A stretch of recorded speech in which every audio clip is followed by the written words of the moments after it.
commute a little easier with NBC 5 News Today. Breaking news right now, a ceasefire in effect in Gaza. The next steps both sides are preparing to take this morning. Plus, TikTok goes dark here in the U.S. We'll tell you why the popular app shutdown might only be temporary.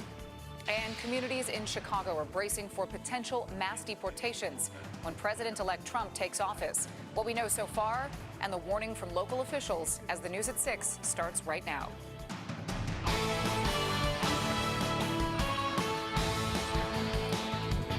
Good morning. It is Sunday, January 19th. I'm Kate Chappell. And I'm Patrick Fazio. We begin this morning with breaking news from the Middle East. In just the last couple of hours, phase one of that ceasefire deal between Israel and Hamas went into effect, and we're awaiting Hamas's release of 3 hostages. Jen Shantz is joining us in studio with everything we know so far. Good morning, Jen. Good morning, Patrick and Kate. A lot of moving parts to this overnight. Delays from both sides and continued Israeli airstrikes in Gaza. But as of 11:15 local time, that's 3:15 a.m. here in Chicago, weapons are down and there is a truce in place, at least for now. PJ Randawa, NBC 5 responds. Just another reason to judge Android users. Another reason, yeah.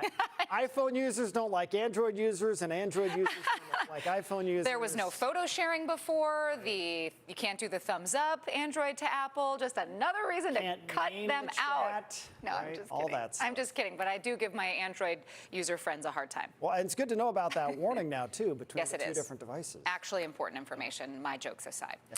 Next at 6:30, celebrating a major milestone in scouting. Yeah, today, a high school suburban senior will be honored as her troop's first female Eagle Scouts. And if you're looking to start the new year with a new pet, today could be the day. The adoption potty. Chicago Animal Care and Control is throwing this afternoon. We'll take you there first. Jen Shantz is following our top story this morning.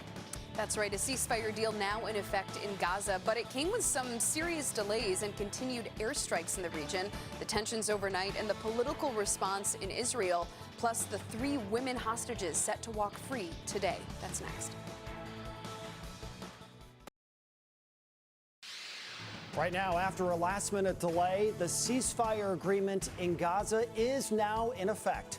What we know about the hostages set to be released this morning. Plus, we are preparing for dangerously low temperatures the next few days, how low they'll go, and to look at how the city is responding.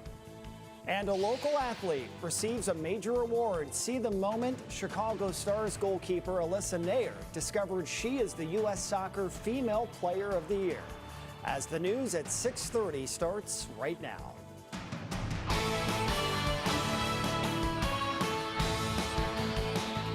Welcome back, and thanks so much for joining us. I'm Kate Chappell. And I'm Patrick Fazio. Let's get right to the breaking news out of the Middle East. Where all eyes are on Gaza. 3 female hostages taken by Hamas on October 7th could walk free at any moment after a temporary ceasefire between Hamas and Israel went into effect a couple of hours ago. NBC 5's Jen Shantz joins us in studio with the latest and that delay that we saw overnight. What's happening now, Jen? Well, there were a lot of moving parts overnight. This ceasefire deal delayed by at least 3 hours. There were moments overnight where it looked like it could even fall apart, even deadly Israeli airstrikes into Gaza. But as of 11:15 local time, that's just after 3 a.m. here in Chicago, weapons are down and a truce is in place, at least for now. And speaking of that bitter cold, the entire area will see a cold weather advisory go into effect. Some of us closer to the lake at 6 p.m. That'll take us to noon tomorrow could be extended.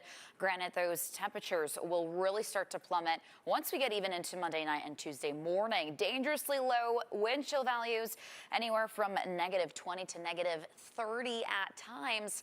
We hang on to the single digits, a little bit of sunshine, a little bit of flurry activity tomorrow. Yeah. When you catch us at 6. Speaking of which, coming up, it's the end of an era. We'll tell you when the last remaining store in the Spring Hill Mall is set to close its doors when we come back.